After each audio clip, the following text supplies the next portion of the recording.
Washable air filter ako ngayon. Kung mapapansin nyo, ganun yung tunog ng makina niya kapag washable air filter yung gamit. So magpapalit tayo ng ganito ngayon. Sukoyo.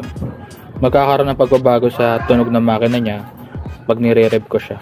Magiging parang mas malutong siya. Mamaya paparinig ko sa inyo. Para kang naka-muffler kapag may ganito ka. Malutong yung pinakatunog niya. Tara, kapit na natin. Ito yung gamit kong washable ngayon. Maganda rin yan. Tagal ko na rin siyang gamit. Swabe naman din yung under niya tsaka yung hatak niya sa gamit ko nitong washable nito. Ito naman yung ilalagay natin ngayon. Universal din to. Pag kailangan nyo ng ganito, lalagay ko sa description yung pinaka-link. Bigay lang to sa akin. Daily Asti Motorcycle Parts and Accessories. Ganon din to. Doon ko dito sa bili. Washable air filter. Mura lang to doon. Ayan na siya, nakakabit na.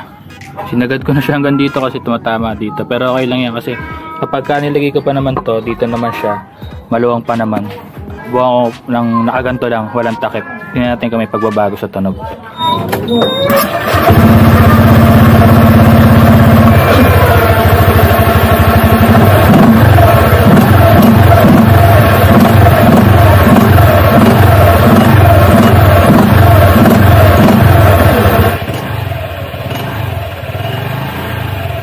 Kung mapapansin nyo, no, may pagbabago talaga sa tunog niya. Naging malutong siya. Pero yung tunog na kumakalansing yung tling tling tling. Huwag nyo nang pansinin yun, dito yun sa bell ko. Naka-lighten bell kasi ako na JBT kaya tumutunog siya kada throttle ko. Pumipitik yung clutch lining niya doon sa bell. Naka-ano lang kasi ako ngayon 800 na RPM na ako na clutch lining. Kaya kapag konting throttle mo lang sa kanya, pumipitik talaga sa kanya kasi malakas yung hatak niya. Kung gusto niyo mapanood kung paano sinet up tong panggilid ko, andyan, ilalagay ko rin sa pinaka-description yung pinaka-link. Tatakpan ko siya, tapos subukan natin kung may pagbabago sa ulit sa tunog.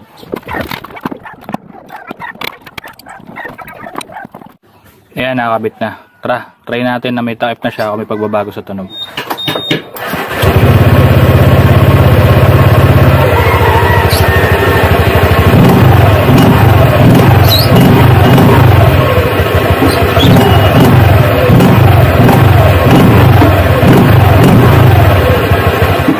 May konting pagbabago sa tunog niya, no? Ewan ko lang kung napansin nyo o narinig nyo kasi mic lang ng camera yung gamit ko. Pero yung sa akin, sa pandinig ko, talagang may pagbabago pag nagpapalit ako ng ganong klaseng air filter.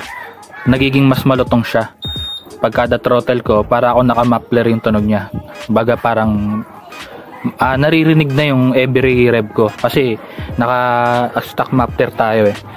Silent talaga yan kapag nagre-rev ka. Pero yun nga, kapag nakagantong air filter ka, para kang naka-muffler. Yung tunog niya, malutong. Maririnig yung kada rev niya. Ngayon, bibigyan ko kayo ng honest review sa dalawang to. Ito, tsaka to. Pareho naman to maganda. Pero syempre, may pagkakaiba yan sa arangkada, tsaka sa swabe ng arangkada niya. Pareho naman tong air filter na washable. Test drive naman natin siya.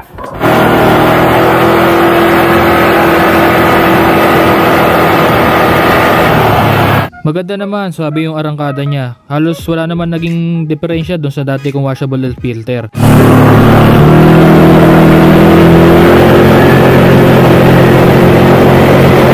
Kung mapapansin nyo, no, naging mabase yung tunog niya. Naging malakas ng konti. Pero hindi siya ganun kapangit yung tunog niya na tunog lata. Kasi yung tunog niya nanggagaling doon sa may air filter.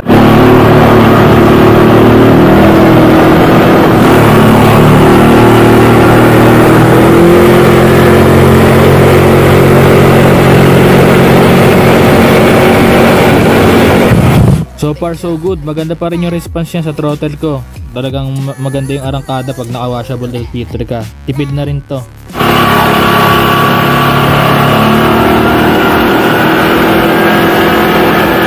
Dito ko na siguro tatapusin tong vlog ko. So alam nyo na, like, share, subscribe.